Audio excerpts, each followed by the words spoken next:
ఎన్ని బోట్లు వస్తాయో మళ్ళీ ఒకసారి రివ్యూ చేసుకుంటాం. వచ్చిన బోట్లన్నీ కూడా ఆపరేషన్లో పెట్టి మన దగ్గర ఉండే ఫుడ్ అంతా సప్లై చేస్తూ ఉంటే కొంతవరకు రిలీఫ్ వస్తుంది. వాటరు, కొంత ఫుడ్.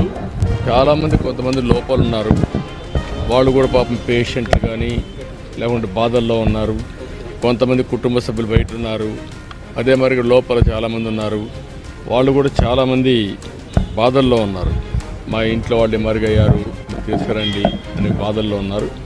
ప్రతి ఒక్కరిని తేవడానికే ప్రయత్నం చేస్తాం. అయితే కొంచెం టైం వెనక ముందు ఉంటుంది, అన్ని విధాల ప్రయత్నం చేస్తాం.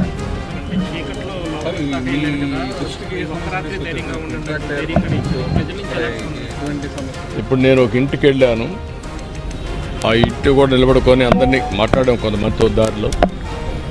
వాళ్ళంతా ఏంటంటే బాధల్లో ఉన్నారు. నేను వాళ్ళకు కొంత ఈ తీసుకుపోయినటువంటి ఫుడ్డు, అదే మరిగా ఈ బిస్కెట్స్ ఇవన్నీ అందజేసాం, వాటర్ అందజేసాం.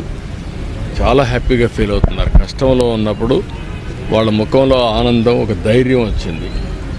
అదే మరిగా ఒకరిద్దరు మేము రావాలి, ఎట్టని తీసుకెళ్ళండి అంటే వెనకనెక్కిచ్చాం.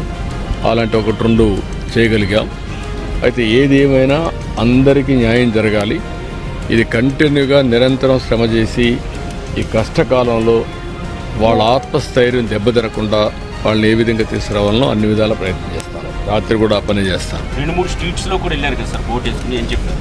బోట్ వేసుకొని వెళ్ళిన తర్వాతనే నేనే తీసిపోయి ఫుడ్ కూడా, భోజనం, బిస్కెట్స్ అవన్నీ ఇచ్చాం. ఇస్తే చాలా హ్యాపీగా ఫీల్ అయ్యారు. మంచినీళ్ళు కూడా ఇచ్చాం. దాంతో కూడా వాళ్ళలో చాలా ఆనందం కనపడింది. ఇంకా రాత్రికి ఎంతవరకు వీలైతే అంతవరకు నీళ్లు పుష్ చేయాలి, ఎంతవరకు వీలైతే అంతవరకు ఫుడ్ కానీ ఇవ్వగలిగితే కొంత రిలీఫ్. అందరిలో అక్కడి నుంచి బయట రావాలని కోరుకుంది. కొంతమంది పేషెంట్ ఉన్నారు, పిల్లలు ఉన్నారు, కొంతమంది యంగ్స్టర్స్లో కూడా కిడ్నీ పేషెంట్ ఉన్నారు. చాలా అది విన్నప్పుడు ఒక్కొక్కరికి ఒక ప్యాథటిక్ స్టోరీ ఉంది. వాళ్ళందరినీ తీసుకురావాల్సిన బాధ్యత ఉంది. నేను చాలా సైక్లోన్స్ చూశాను, ఒక్కొక్కటి ఒక్కొక్క రకంగా ఉంటుంది. ఆ రోజు మీరు ఒకసారి చూస్తే హరికేన్ తుఫాన్లో పూర్తిగా చెట్లన్నీ పడిపోయి రోడ్డు అంతా కూడా బ్లాక్ అయిపోయింది. నీళ్లు లేకుండా ఉన్నాయి, కరెంట్ లేకుండా ఉన్నాయి. అవి ఇవ్వడానికి చాలా టైం పట్టింది. అదే సమయంలో హుదూద్ మీరు చూస్తే చెట్లు పడిపోయేసి చాలా బీభత్సం సృష్టించింది. నాకు 2-3 రోజులు పట్టింది నార్మల్ అంటే ఎంటర్ కావడానికి. అక్కడి నుంచి కంట్రోల్కి వచ్చింది. ఆ 2 ప్లేసుల కంటే ఈ ప్లేస్లో వాటర్ ఒకటి పెద్ద సమస్య. అంటే నాకు కూడా పోవడానికి మళ్ళీ ఇక్కడి నుంచి అక్కడికి వెళ్ళడం, బోట్లో ఎక్కడం, కొన్ని ఇండ్లే చూడడం, ఇవన్నీ చూసి మళ్ళీ ఇక్కడికి రావడం, మళ్ళీ వీళ్ళందరినీ అలర్ట్ చేయడం, ఇవన్నీ చేయాల్సి వస్తూ ఉంది. అంటే ఇది నిరంతరం ఏ విధంగా చేయాలి, ఎట్లా దీన్ని స్ట్రీమ్ లైన్ చేయాలి, ఎంత తొందరగా వీళ్ళని ఆదుకోగలుగుతామో అన్ని ప్రయత్నాలు చేస్తాం. రేపు హెలికాప్టర్స్ 4 వస్తాయి, 5, 6 వస్తాయి. అదే సమయంలో బోట్లు వస్తాయి. అప్పటికి నీళ్ళు కూడా తగ్గచ్చు.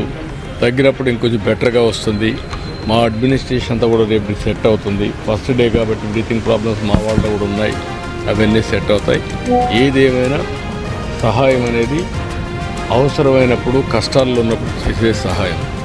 అందుకే నేను ఎట్టి పరిస్థితుల్లో కూడా పుష్ చేయాలని చూస్తున్నా. లాస్ట్ మైల్ వరకు నా ప్రయత్నాలు అన్నీ చేస్తాను.